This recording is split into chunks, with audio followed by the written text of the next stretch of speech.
Paudia dan Alvin beberapa saat tersadar setelah melamunkan mimpinya, jika dunia nyata pasti senang sekali rasanya. Berharap bisa cepat kumpul lagi di rumah. Alvin segera mandi, karena sebentar lagi persiapan menuju bandara. Alvin akan berangkat ke Jepang. Sementara Audia, mengelus-elus kakinya yang masih terasa sakit.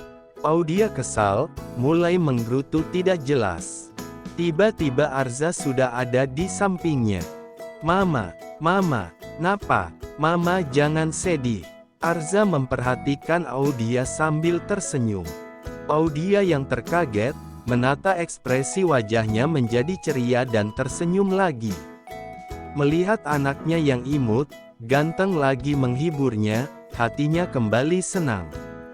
Audia melupakan sejenak rasa rindunya ke Alvin. Dede Arza, Mama udah tidak apa-apa. Tadi sakit kesandung. Udah sembuh kok, ucap Audia tersenyum sambil memeluk Arza. Audia merasa senang juga gemas karena anaknya memperhatikannya.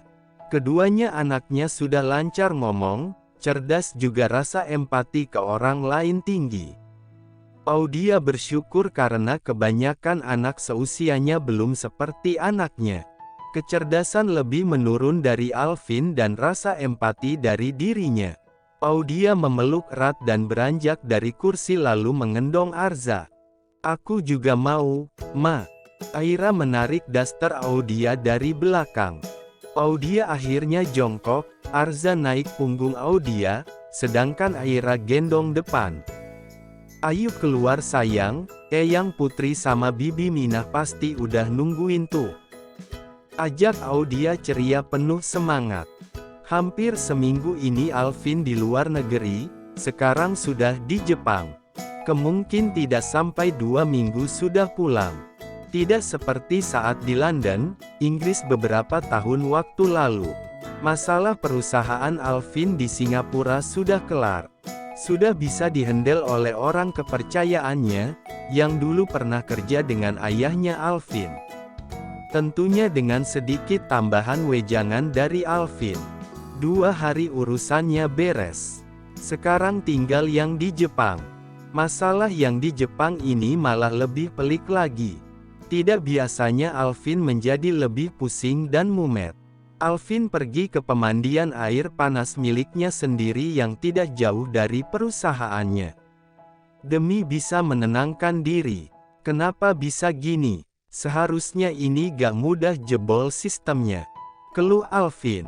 Alvin tidak mau menumpahkan kekesalan pada karyawannya yang cuma bisa nunduk saja saat berhadapan dengannya. Mengingat wajah memelas para stafnya saat pertama kali datang di perusahaan, dia menjadi menarik nafas panjang. Alvin memutuskan keluar kantor sebentar, tidak tega melihat karyawannya. Alvin meminta para staf ahlinya untuk memperbaiki sistemnya dan mempersiapkan diri untuk rapat nantinya. Alvin teringat pada istrinya, berpesan untuk tetap tenang, harus konsen. Supaya urusan cepat selesai dan segera balik kumpul keluarga. Alvin menata pikirannya supaya bisa tenang, jernih. Alvin mulai bisa tersenyum, tidak kacau seperti tadi. Maafin aku sayang, aku janji semuanya akan cepat selesai. Batin Alvin. Alvin balik di kantor dan mulai sibuk menyelesaikan permasalahan perusahaan. Alvin bersungguh-sungguh, supaya bisa cepat selesai. Mengurai satu demi satu hingga perusahaan kembali membaik lagi. Urusan selesai bisa kumpul kembali bersama keluarga di Indonesia. Finali. Seru Alvin. Tepat 10 hari berada di luar negeri. Bersama para staf handalnya, ia berseru senang. Bersyukur perusahaan telah kembali membaik seperti diharapkannya juga para karyawan. Alvin melihat data yang mulai berjalan baik, sistem yang sudah kembali normal. Alvin memberi bekal pengetahuan ke karyawan supaya bisa mengatasi masalah seperti saat ini di kemudian hari. Khusus untuk orang kepercayaan yang ditugaskan memimpin perusahaan di Jepang ini, Alvin memberi perhatian lebih. Setelah dirasa semua beres, Alvin menyalami para karyawan. Alvin segera kembali ke ruangannya sendiri membereskan berkas-berkas yang ada. Setelah hampir 2 minggu berusaha memperbaiki keadaan, akhirnya Alvin sukses. Sukses mengembalikan perusahaannya di titik stabil dan normal lagi. Alvin buru-buru mempersiapkan diri untuk kembali ke Indonesia secepatnya. Sudah tidak sabar ingin bertemu istri tercinta juga anak-anak lucunya. Alvin telepon Audia. Audia senang sekali. Kebetulan Audia lagi ke kota untuk beli bahan-bahan kue karena persediaan di rumah habis. Beli sembako juga pakaian untuk anak-anaknya. Audia meminta untuk video call. Mumpung di kota, internet lancar. Sayang, seru Alvin riang saat panggilan videonya sudah tersambung. Mas Alvin, aku lagi belanja nih. Terlihat Audia meletakkan ponsel di atas tumpukan belanjaan. Naik motor, di? Tanya Alvin. Belanja segini banyak mas. Gak lah. Ini minta antar tetangga, baru beli angkutan second kemarin. Katanya buat angkutan hasil bumi juga angkut orang-orang yang mau ke pasar kecamatan atau ke kota. Jelas Audia.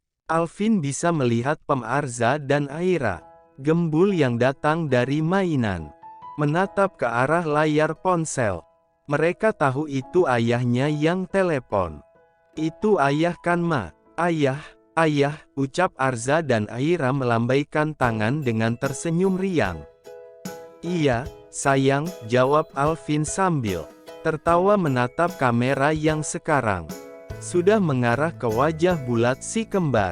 Mas, gimana perusahaan? Sabar ya, Di. Ini mau kelar, beberapa hari lagi. Alvin tidak mau memberitahukan bahwa permasalahan perusahaan sudah beres. Alvin ingin mengasih kejutan buat Audia.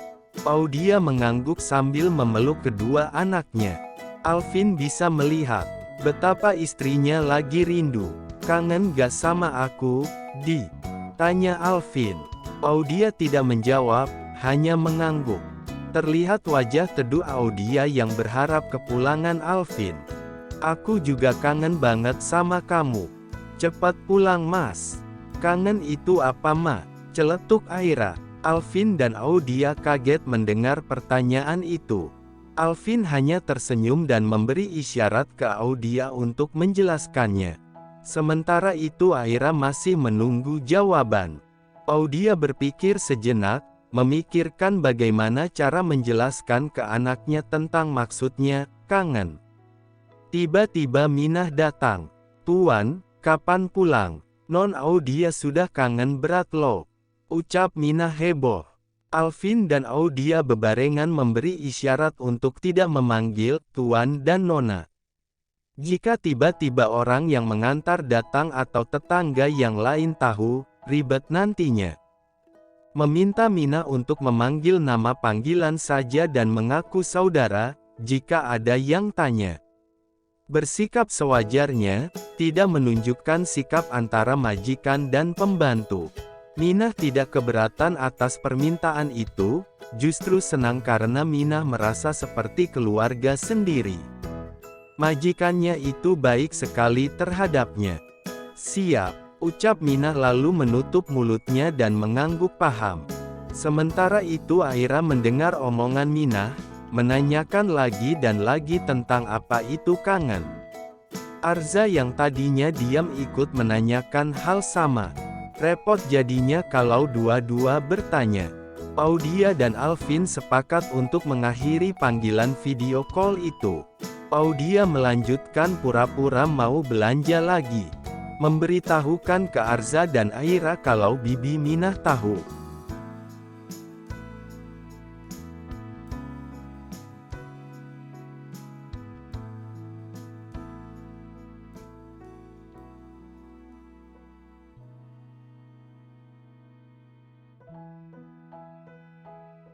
Apa yang terjadi selanjutnya? Sahabat bayangkan sendiri ya.